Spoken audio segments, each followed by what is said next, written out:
হযরতে মুজাদ্দিদ আল ফেসানি রহমাতুল্লাহি আলাইহির আব্বা জান বলেন, আমি দেখলাম আমার সেই সিনা থেকে নূর বের হয়েছে, সমস্ত নাপাকিকে দূর করেছে। আমার বাবারা ভাইয়েরা, এখানেই শেষ নয়।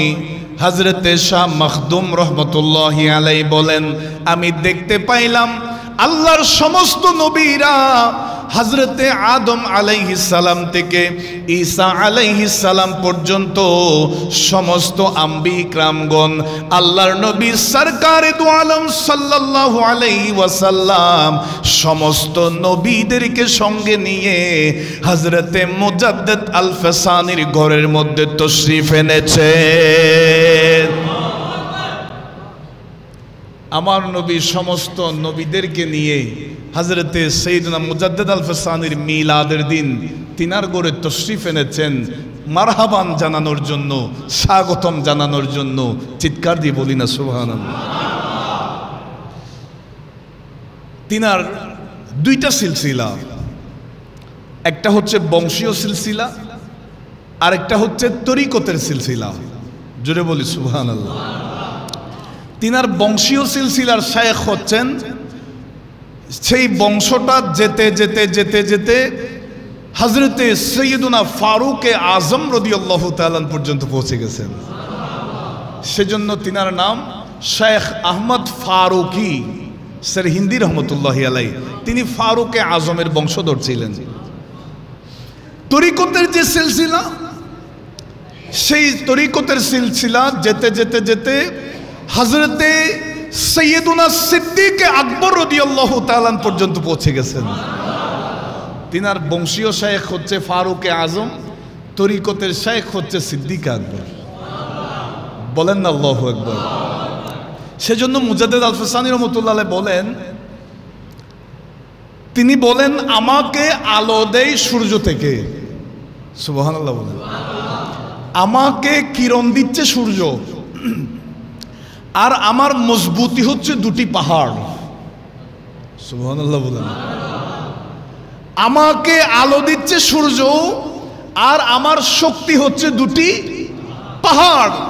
নইলে তো আমি স্থির থাকতে পারবো না, যে কোনো ঝড় তুফানের মধ্যে আমি অটল থাকতে পারবো না, অবিচল থাকতে পারবো না। আল্লাহর নবী যে ১৫০০ বছর আগে বলে গেছেন, ওয়াহুয়া নূরুন আযীমুন, আমি রাসূলুল্লাহর আগমনের ১০০০ বছর পরে মহান এক নূর আগমন আসবে। হযরতে মুজাদ্দিদ আল ফেসানি বলেন, সেই নূর তো আমি নূরকে আলো দেই স্বয়ং নূরানী রাসূলুল্লাহ সাল্লাল্লাহু আলাইহি ওয়াসাল্লাম। আর আমার মজবুতি হচ্ছে, আমার পাহাড় হচ্ছে, শক্তি হচ্ছে ফারুক আজম এবং সিদ্দিক আকবর। जिसका कोई सानी नहीं वो नबी हमारा है, जिसका कोई सानी नहीं वो नबी हमारा है, वो नबी हमारा है। मुस्तफ़ा की अज़मत का, मुस्तफ़ा की अज़मत का हद है ना किनारा है, वो नबी हमारा है। जोर पर है तोहफा भी डगमगाए नैया भी, जोर पर है तोहफा भी डगमगाए नैया भी, जोर पर है तोहफा भी डगमगाए नैया भी। आप जब करम कर दे तो सामने किनारा है, आप जब करम कर दे तो सामने किनारा है। जिसका कोई सानी नहीं वो नबी हमारा है। जिसका कोई सानी नहीं वो नबी हमारा है। मुस्तफ़ा की अज़मत का हद है ना किनारा है। मुस्तफ़ा की अज़मत का हद है ना किनारा है। जिसका कोई सानी नहीं वो नबी हमारा है। वो नबी हमारा है। हज़रत मुजद्दिद अल-फ़सानी, मुजद्दिद যিনি হচ্ছেন সংস্কারক, আল-फ़সানি অর্থাৎ যিনি হাজার বছরের পরের সংস্কারক। সুবহানাল্লাহ বলেন। ইনার নাম হচ্ছে আহমদ। রসুল করিম সাল্লাল্লাহু আলাইহি ওয়াসাল্লামার নাম মোবারকের সাথে মিল আছে। ইনার কুনিয়াত হচ্ছে আবুল বারাকাত। ইনার লকব হচ্ছে বদরুদ্দিন। जिनाके खिताबे संबोधन करा হয়েছে मुजद्दिद अल-फ़सानी इमामे रब्बानी। जोरे बोली सुबहानाल्लाह। शुधु ता नय, मुजद्दिद अल-फ़सानी हज़रत शेख अहमद फारूकी सरहिंदी रहमतुल्लाहि अलैहि एमन एक जात जिनार ব্যাপারে তিনি দুনিয়াতে আসার আরো 1000 বছর আগে আমার নবী তিনার ব্যাপারে ভবিষ্যৎবাণী দিয়েছেন। একটু বলি না সুবহানাল্লাহ। রওজাতুল কাইয়ুমিয়া এই কিতাবের মধ্যে হাদিসটা কোট হয়েছে, আরো বিভিন্ন কিতাবে এসেছে। আল্লাহর নবী সরকারে দো আলম সাল্লাল্লাহু আলাইহি ওয়াসাল্লাম ইরশাদ করেন, ইয়াবআসুল্লাহু রাজুলান, আল্লাহ তাআলা এমন একজন ব্যক্তিকে দুনিয়াতে পাঠাবেন আমি রাসূলুল্লাহর আগমনের আলা রাসি আহাদি আশারমিয়া সানাতিন, আমি নবীর আগমনের 1000 বছর পরে আমার আল্লাহ এমন একজন ব্যক্তিকে দুনিয়াতে পাঠাবেন। একটু জোরে বলি না সুবহানাল্লাহ। আজকে আর বাড়ে না। এরপরে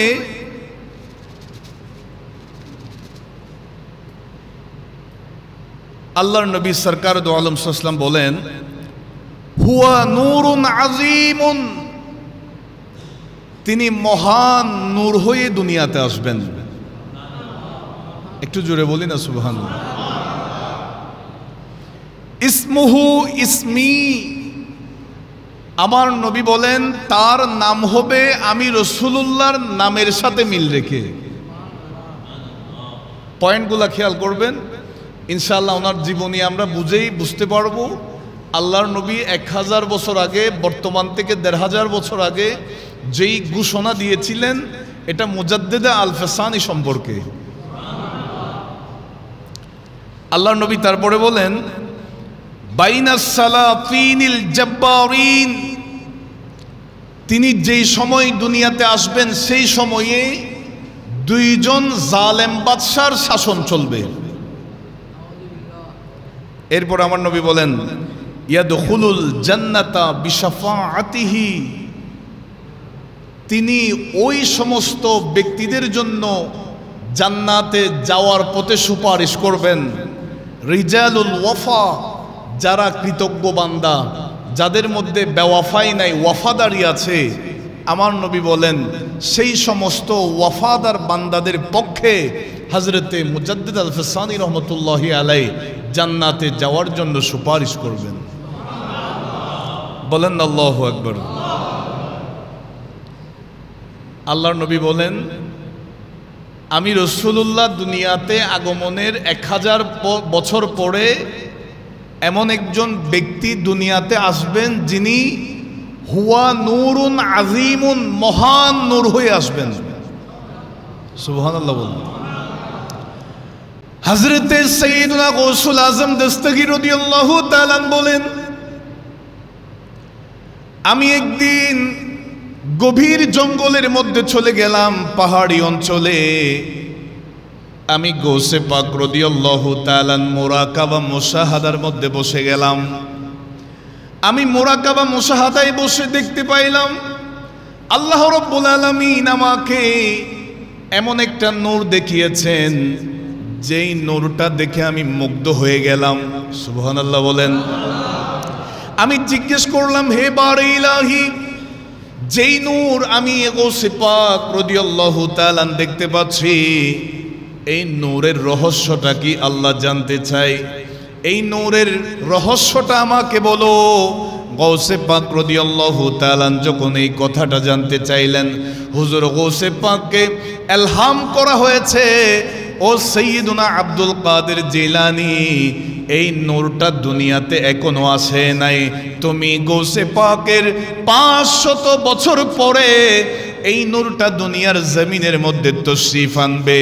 এই নূরটা হচ্ছে হযরতে শেখ আহমদ ফারুকি সরহিন্দি রহমতুল্লাহি আলাইহি এর নূর। জুড়ে বলেন, আরেকটু জুড়ে বলেন। গৌসে পাক রাদিয়াল্লাহু তাআলা মুরাকাবা মুশাহাদায় বসলেন, নূর দেখলেন, জিজ্ঞাসা করলেন, হে বারে ইলাহি, এই নূরটা কি? তিনাকে বলা হচ্ছে নূরটা এখনো দুনিয়াতে যান নাই, আগমন করেন নাই, আপনি গৌসে পাকের 500 বছর পরেই দুনিয়াতে যাবেন। হুজুর সাইয়্যিদুনা গাউসুল আজম দস্তগীর রাদিয়াল্লাহু তাআলা বলে যে আমার হায়াতে জীবনী তো শেষ হয়ে যাবে, আমি তো দুনিয়া থেকে পর্দা করব, তিনার সাথে তো আমার দুনিয়াবি হায়াতে দেখা হবে না, তিনার জন্য আমি একটা জুব্বা মোবারক উপহার হিসাবে রেখে যাব। বলেন আল্লাহু আকবার। হুজুর সাইয়্যিদুনা গাউসুল আজম দস্তগীর রাদিয়াল্লাহু তাআলা যেই জুব্বা মোবারক তিনি ব্যবহার করতেন, পরিধান করতেন, আমার বাবারা ভাইয়েরা, সেগুলা অনেক দামি কাপড়, অনেক দামি সেই জুব্বা মোবারক। হুজুর গৌসে পাকের জুব্বা মোবারক চুরি করার জন্য চোরারা পর্যন্ত আগে ভাগে অনেক সময় জুব্বা চুরি করার জন্য হুজুর গৌসে পাকের ঘরে চলে আসতো। হুজুর সাইয়্যিদুনা গাউসুল আজম দস্তগীর রাদিয়াল্লাহু তাআলা যেই জুব্বা মোবারক হযরতে মুজাদ্দিদ আল ফিসানি রাহমাতুল্লাহ আলাইহির জন্য রেখে গেছেন, সেই জুব্বা মোবারকটা তিনি তিনার খলিফাদের মাধ্যমে এইভাবে দিতে দিতে একজনের পর আরেকজনের কাছে এসেছে, একজনের পরে আরেকজনের কাছে এসেছে। যিনি নিয়েছেন তিনাকে বলে দিয়েছেন, যিনি দিয়েছেন এটা হুজুর গৌসে পাক রাদিয়াল্লাহু তাআলা সরহিন্দ শরীফের শেখ আহমদ ফারুকি সরহিন্দি রহমতুল্লাহ আলাইহি এই এমন একজন ব্যক্তির জন্য গৌসে পাক উপহার দিয়েছেন। আপনার সাথে যদি সাক্ষাৎ হয়, আপনার সাথে যদি দেখা হয়, তিনাকে সেই জুব্বা মোবারকটা উপহার হিসাবে দিয়ে দিবেন। এইভাবে জুব্বা মোবারকটা আস্তে আস্তে সিরিয়াল বাই ধারাবাহিকভাবে এসে হুজুর গৌসে পাকের একজন খলিফা হযরতে শাহ কামাল রহমতুল্লাহি আলাইহি ভারতের জমিনের মধ্যে যিনি আছেন হযরতে শাহ কামালের কাছে এসেছে। আমার বাবারা ভাইয়ারা, সেই সময় হযরতে মুজাদ্দিদ আল ফিসানি রহমতুল্লাহি আলাইহি 7 বছরের সন্তান, তিনি তো তিনাকে চিনতে পারেন নাই। হযরতে শাহ কামালের কাছে সেই জুব্বা মোবারকটা আছে। যেই সময় ওনার ইন্তেকালের টাইম হয়ে গেছে, হযরতে শাহ কামাল রহমতুল্লাহি আলাইহি সেই জুব্বা মোবারকটা তিনার নাতি হযরতে শাহ ইস্কান্দার রহমতুল্লাহ আলাইহির হাতে দিলেন। হে আমার নাতি, এই জুব্বাটা তোমার কাছে আমানতে রাখো, আমি যখন যাকে দেওয়ার জন্য বলবো তুমি সেই জুব্বাটা তার হাতের মধ্যে দিয়ে দিবা। জোরে বলেন, আরো জোরে বলেন। হযরতে শাহ কামাল রহমতুল্লাহি আলাইহির ইন্তেকালের টাইম হয়ে গেছে। নাতিকে বলছেন, আমি আমার এই জুব্বাটা তোমাকে দিচ্ছি আমানত হিসাবে, এটা হুজুর সাইয়েদুনা গৌসে পাকের আমানত। আমি তোমাকে যখন যাকে দিতে বলবো তখন তুমি তার হাতের মধ্যে পৌঁছায় দিবা। এখান থেকে বোঝা যায় যদিও বা আল্লাহর ওলিরা দুনিয়া থেকে হায়াতে জীবন শেষ করে দুনিয়া থেকে ইন্তেকাল করেন, পর্দা করেন, তবে ইন্তেকালের পরেও আল্লাহর ওলিরা জিন্দা থাকেন। তিনি বলছেন আমি চলে যাওয়ার পরে তোমার কাছে রাখো, যখন যাকে দিতে বলবো তাকে দিয়ে দিবা। বলেন আল্লাহু আকবার।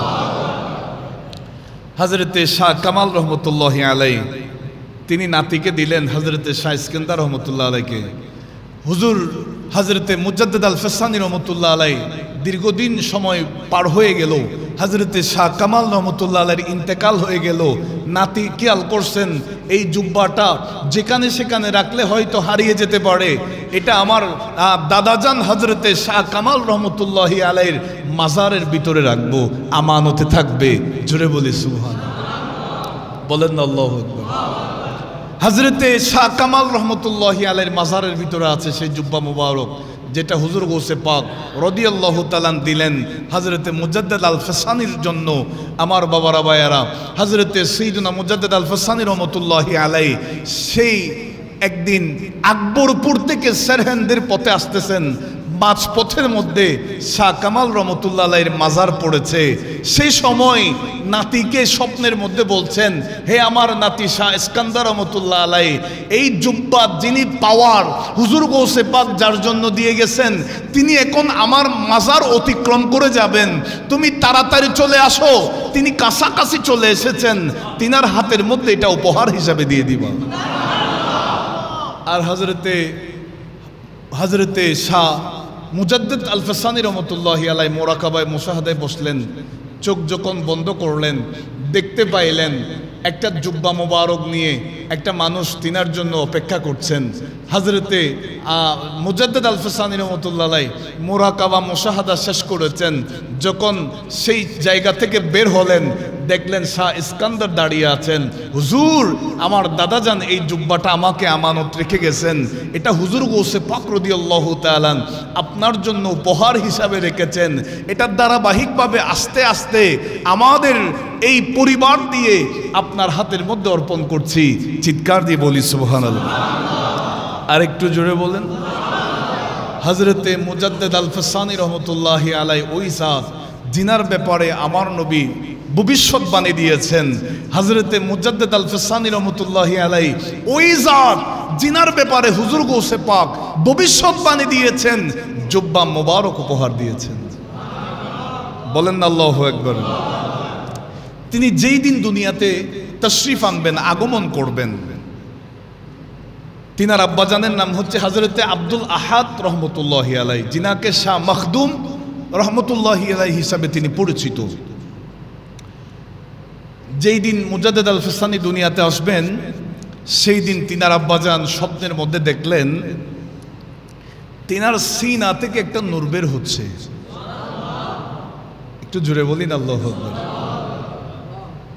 হযরতে মুজাদ্দিদ আল ফেসানি রহমতুল্লাহ আলাইহির আব্বাজান বলেন, আমি দেখলাম আমার সিনা থেকে এমন একটা নূর বের হয়েছে, যেই নূর সামনে অনেকগুলা নাপাকি আছে, সামনে অনেকগুলা অন্ধকার আছে, ওই নূরটা বের হওয়ার সাথে সাথে সমস্ত নাপাকিগুলা দূর হয়ে গেছে। আরেকটু জুড়ে বলেন না।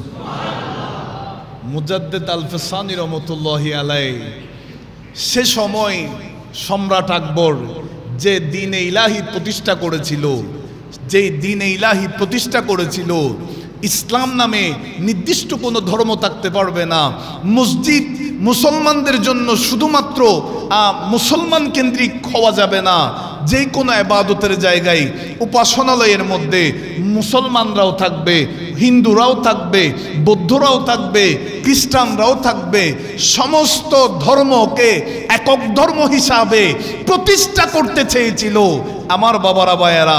হযরতে মুজাদ্দিদ আল ফেসানি রহমতুল্লাহি আলাইহি তিনি এসে সব কিছু সংস্কার করেছেন, সমস্ত নাপাকিকে দূর করেছেন।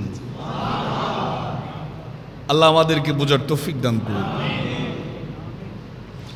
হযরতে মুজাদ্দিদ আল ফেসানি রহমতুল্লাহি আলাইহির আব্বাজান বলেন,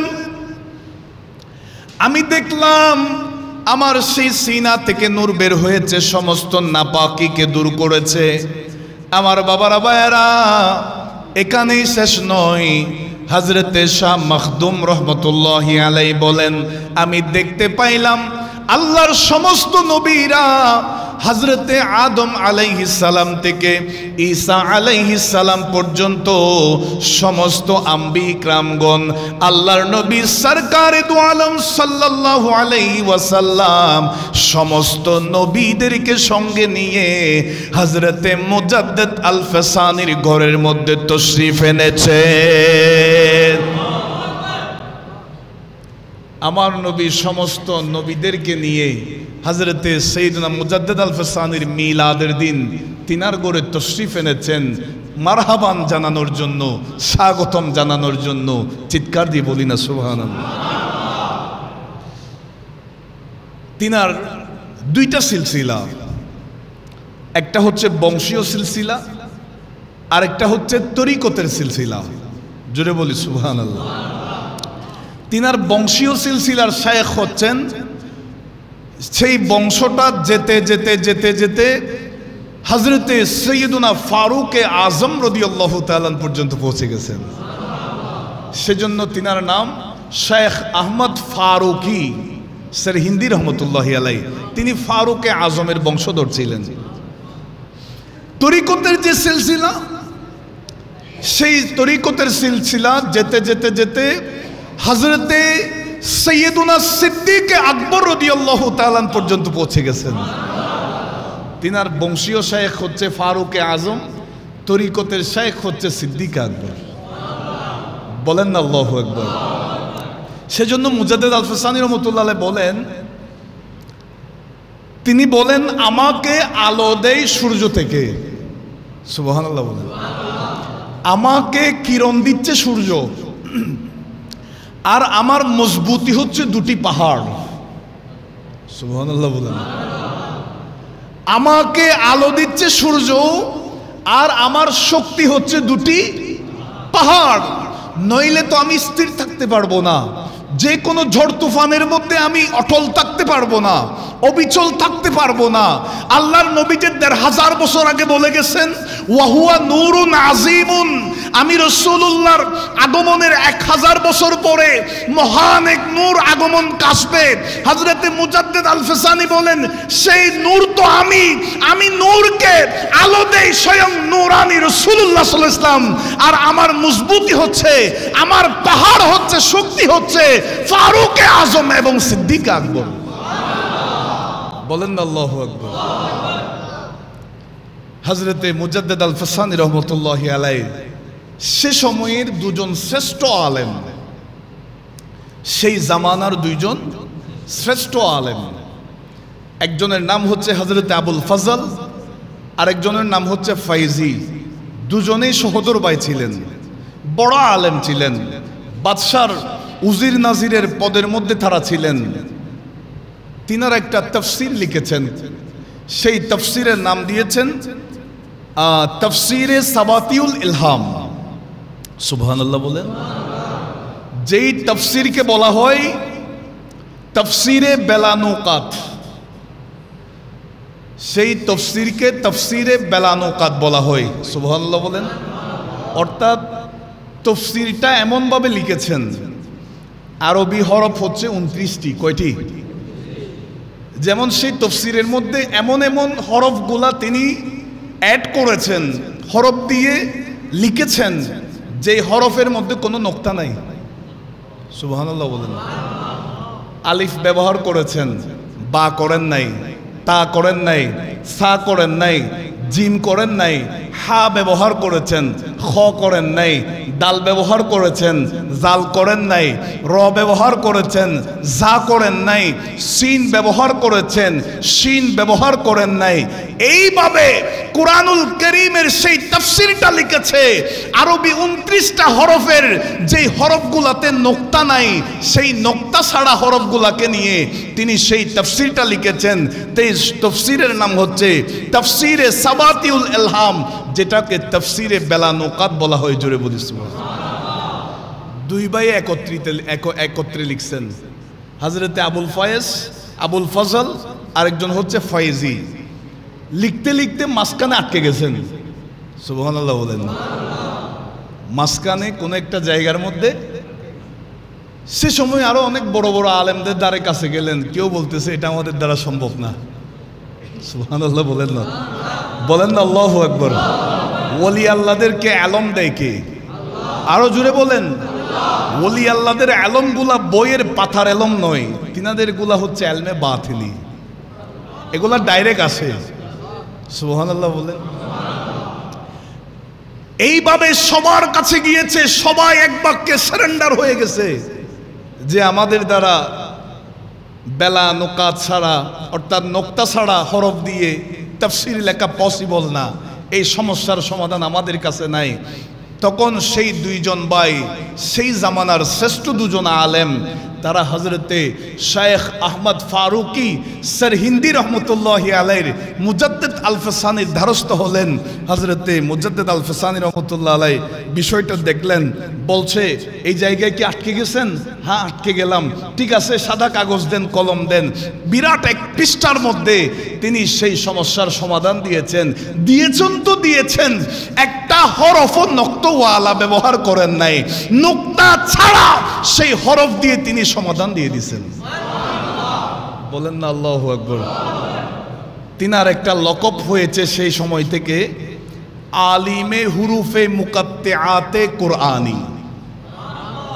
সুবহানাল্লাহ বলেন না। তিনার মাজারের গেটের মধ্যে লেখা আছে, আলহামদুলিল্লাহ বলেন, আলিমে হুরুফে মুকাত্তিআতে কুরআনি। কোরআনুল কারীমের মধ্যে কিছু হরফে মুকাত্তিআত আছে, আলিফ লাম মিম, আলিফ লাম র, এভাবে তাহা, ইয়াসিন, কাফ হা ইয়া আইন সদ, এভাবে হুরুফে মুকাত্তিআত যেখানে আছে, যত মুফাসসিরিন ইকরাম কোরআনের তাফসীর করেছেন, যত অনুবাদক কোরআনুল কারীমের অনুবাদ করেছেন, প্রত্যেকেই এই হুরুফে মুকাত্তিআতের নিচে লিখে দিবেন আল্লাহ এবং রাসূল সাল্লাল্লাহু আলাইহি ওয়াসাল্লাম ভালো জানেন, এটার অর্থ আমরা কেউ জানি না। আর মুজাদ্দিদ আল ফসানি রাহমাতুল্লাহি আলাইহি তিনার লকব হচ্ছে আলিমে হুরুফে মুকাত্তিআতে কুরআনি। হযরতে মুজাদ্দিদ আল ফসানি যেই মুকাত্তিআতের অর্থ আল্লাহ এবং রাসূল ভালো জানেন, মুজাদ্দিদ আল ফসানি বলেন এগুলার অর্থ আমিও জানি। কারণ তিনাকে জানিয়েছেন কে? বলেন না আল্লাহু আকবার। আল্লাহ জানালে কি কারো কোনো অসুবিধা আছে? এবার আসুন, সকালবেলা হঠাৎ করে তিনি দরজার চৌকাঠের সামনে আসলেন। তিনার জীবনী তো এটা একটা মহাসাগর, আমি কিছু কিছু কোট করেছি। আল্লাহ আমাদেরকে এই শিক্ষাগুলা গ্রহণ করে আমাদের ঈমানকে তাজা করার তৌফিক দান করুন। সকালবেলা তিনি ঘর থেকে সামনের দিকে আসলেন, দেখলেন যতগুলা গাছপালা যা কিছু আছে আল্লাহর সমস্ত সৃষ্টিগুলা তিনার সামনে সিজদা দিচ্ছে। সুবহানাল্লাহ বলেন। তিনি আশ্চর্য হয়ে গেলেন, আমি তো সিজদার বিরুদ্ধে, সম্রাট আকবরের কাছে কেউ যদি যাইতো সিজদা দিয়ে সম্মান করতে হতো, আমি তার বিরুদ্ধে যুদ্ধ করেছি, সেগুলা আমি সংস্কার করলাম। মুজাদ্দিদ আল ফসানি বলেন সব কিছু সিজদা দিচ্ছে, এটা কেমন করে হয়? তিনি দেখতে পাইলেন তিনার পাশে খানায়ে কাবা অবস্থান করছে। বলেন না আল্লাহু আকবার। তিনি বহু বছর আগে মক্কা মদিনায় গিয়েছেন হজের জন্য। এরপর থেকে ইসলাম নিয়ে এত বেশি ব্যস্ত হয়ে গেলেন, আল্লাহর সেই ধর্মকে বিভিন্ন শিরিক বেদাত পরিষ্কার করার জন্য, সঠিক ইসলাম মানুষের মাঝে তুলে ধরার জন্য এত বেশি ফিতনায় তিনি সময় দিয়েছেন। বিভিন্ন ফিতনা তিনার সম্মুখীন হয়েছেন, সেগুলা সমাধানের জন্য তিনি মক্কা মদিনা মন চাচ্ছে যেতে, যাওয়ার কোনো সুযোগ পাচ্ছেন না। প্রত্যেক দিন রাতের বেলা মন কাচ্ছে আল্লাহ খানায়ে কাবা দেখতে চাই, আল্লাহ খানায়ে কাবা দেখতে চাই। আমার বাবারা ভাইয়ারা, হযরতে মুজাদ্দিদ আল ফসানি ওই জাত যিনি খানায়ে কাবা দেখতে চেয়েছেন, আমার আল্লাহ খুদ খানায়ে কাবাকে তিনার ঘরে পাঠিয়ে দিয়েছেন। বলেন না আল্লাহু আকবার। শুধু তা নয়, সেখানে জমজমের কূপের একটা লাইনও এসেছে। আলহামদুলিল্লাহ বলেন। আমি দেখেছি সেই জমজমের তবরক নেওয়ার জন্য, পানি নেওয়ার জন্য মানুষ লাইন ধরেছে। আল্লাহ আমাকেও কবুল করেছে, আলহামদুলিল্লাহ, আমিও সেখান থেকে পান করেছি। অনেকের মনে প্রশ্ন আসতে পারে, আমরা হযরতে ইব্রাহিম ইবনে আদহাম রাদিয়াল্লাহু তাআলা আনহুর সেই জীবনের যেই ঘটনাটা আমাদেরকে আশ্চর্য করে দেয়, সেই ঘটনা যদি আমরা বুঝি, ইব্রাহিম ইবনে আদহাম রাদিয়াল্লাহু তাআলা মনে মনে এরাদা করলেন, আমি এমনভাবে হজে যাব যেইভাবে দুনিয়ার পৃথিবীর মধ্যে কেউ করতে পারে নাই। এত বেশি কষ্ট করে আমি হজ করার জন্য যাব। কিরকম? একটা কদম দিব, 2 রাকাত নফল নামাজ পড়ব, আরেকটা কদম দিব, 2 রাকাত নামাজ পড়ব। এইভাবে প্রতি কদমে 2 রাকাত নামাজ পড়ে পড়ে 13 বছর পরে তিনি খানে কাবার সামনে গিয়ে পৌঁছে গেছেন। আল্লাহর ওলিরা তো দেওয়ালের কাবাকে দেখে না, তারা তো রুহের কাবাকে দেখে। ইব্রাহিম ইবনে আদহাম বলেন, আমি তো দেওয়ালের কাবা দেখতে পাচ্ছি, রুহের কাবা কোথায় গেছে? আল্লাহর কাছে ডাক দিলেন, ইয়া রাব্বাল আলামিন, আমি খানে কাবা জিয়ারত করার জন্য, তাওয়াফের জন্য 13 বছর আগে যাত্রা শুরু করেছি। প্রতি কদমে 2 রাকাত করে নামাজ পড়ে পড়ে 13 বছর পর এসে পৌঁছলাম। আল্লাহ, কাবাকে তো দেখতে পাচ্ছি না, কাবা গেল কোথায়? আমার আল্লাহ এলহাম করছে, ও ইব্রাহিম ইবনে আদহাম, কাবা তো রাবিয়া বসরির ঘরের মধ্যে। বলেন না আল্লাহু আকবার।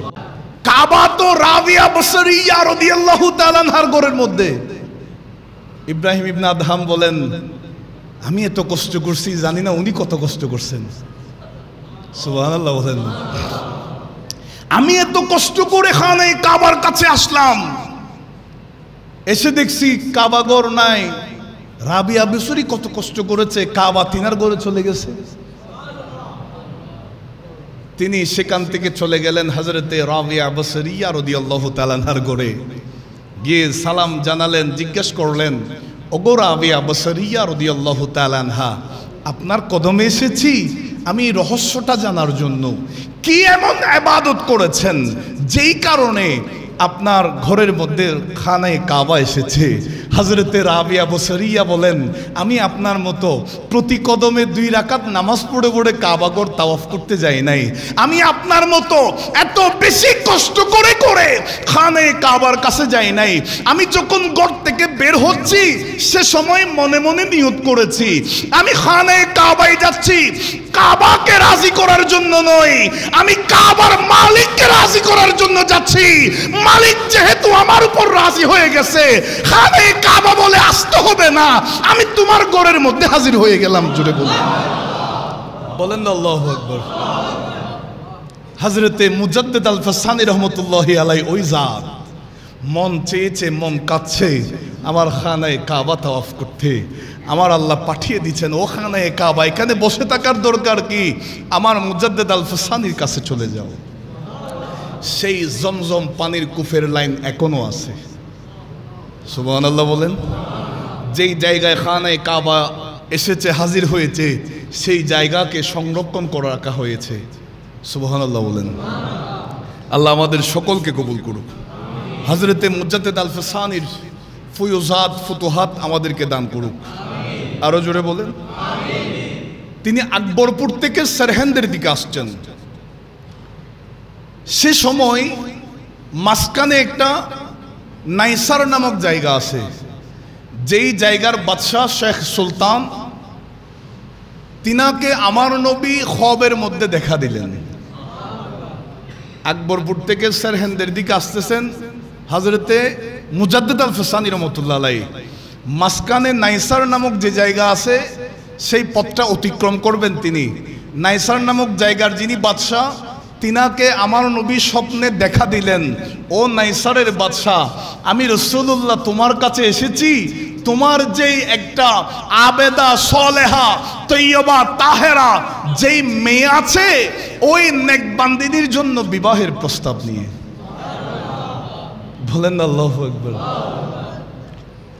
আমার এক আশেক আল্লাহর প্রিয় বান্দা তোমার এই জায়গায় অতিক্রম করবে, যার নাম হচ্ছে আহমদ, সারহেন্দের দিকে চলে যাবে। আমি আমার আহমদের জন্য তোমার মেয়ের বিয়ের প্রস্তাব নিয়ে এসেছি। বলেন আল্লাহু আকবার।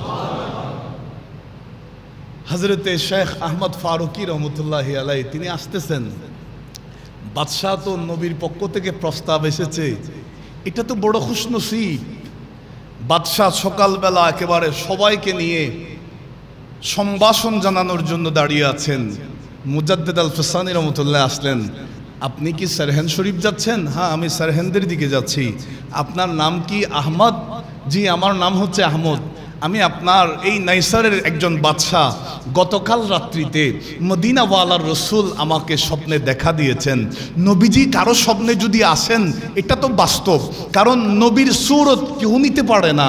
আল্লাহর নবী কারো স্বপ্নে আসলে এটা সরাসরি এসেছে।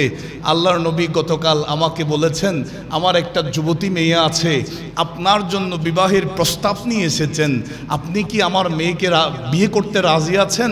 হযরতে মুজাদ্দেদ আল ফসানি রহমতুল্লাহি আলাইহি সরাসরি বলেন নাই যে হ্যাঁ আমি এখনই বিয়ে করে ফেলবো, এটা বলেন নাই।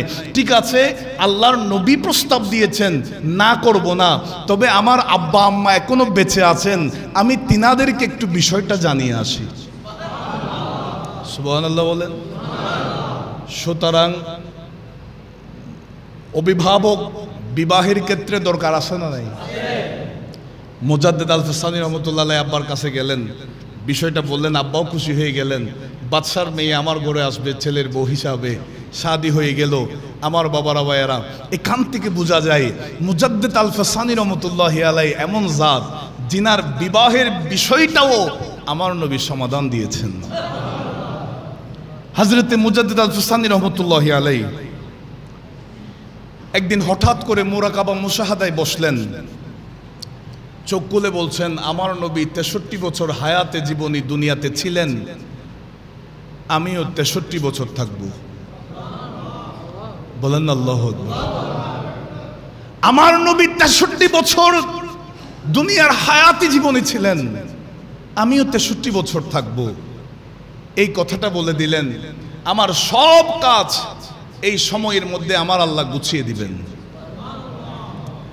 আমার বাবারা ভাইয়ারা, হযরতে মুজাদ্দেদ আল ফসানি রহমতুল্লাহি আলাইহি 1033 হিজরি সনে সেই বছরের মধ্যে যেই লাইলাতুল বরাতের রাত এসেছে, সেই বরাতের রাতে তিনার স্ত্রী আল্লাহর কাছে দোয়া করছেন, আল্লাহ আজকে এমন একটা রাত, মহিমান্বিত রাত, এই বছর কারা কারা দুনিয়া থেকে চলে যাবেন, মারা যাবেন, তাদের সেই মৃত মানুষদের লিস্টটি তৈরি হয়ে যাবে। এইভাবে যখন দোয়া করছেন, হযরতে মুজাদ্দেদ আল ফসানি রহমতুল্লাহ আলাইহি বলেন, হে আমার বিবি, তুমি তো বিনা নিশ্চিত না হয়ে তুমি দোয়া করছো, কে চলে যাবে কে থাকবে সেটা তো তুমি দেখো নাই।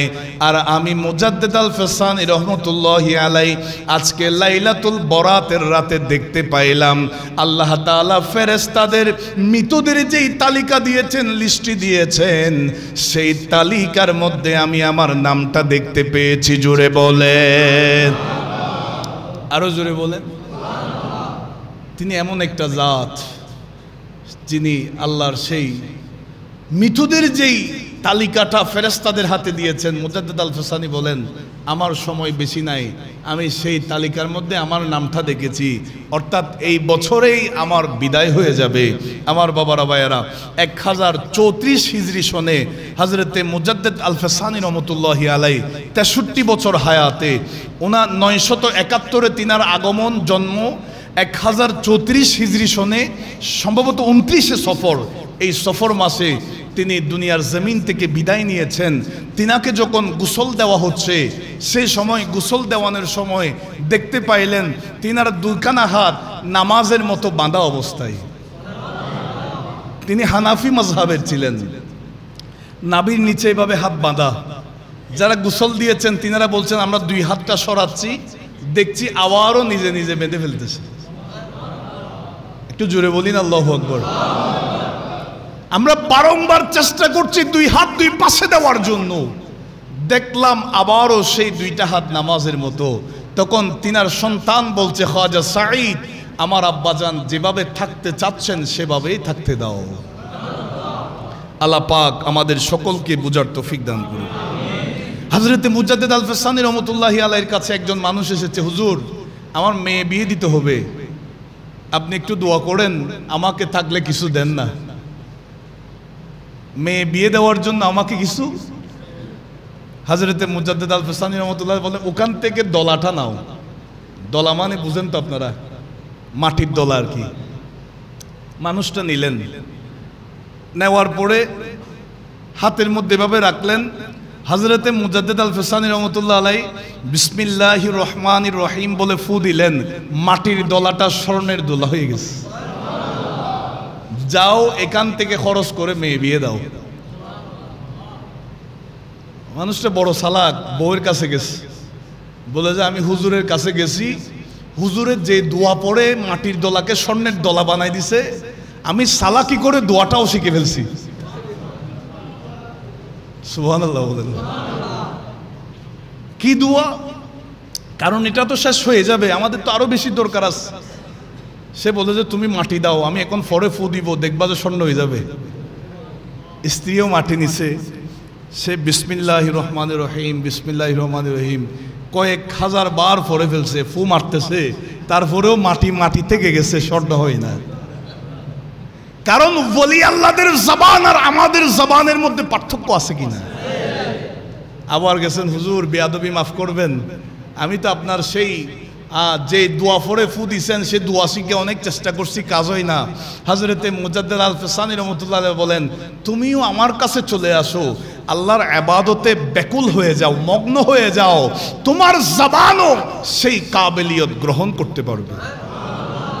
আল্লাহ পাক আমাদের সকলকে বুঝার তৌফিক দান। আরেকটু জোরে বলুন।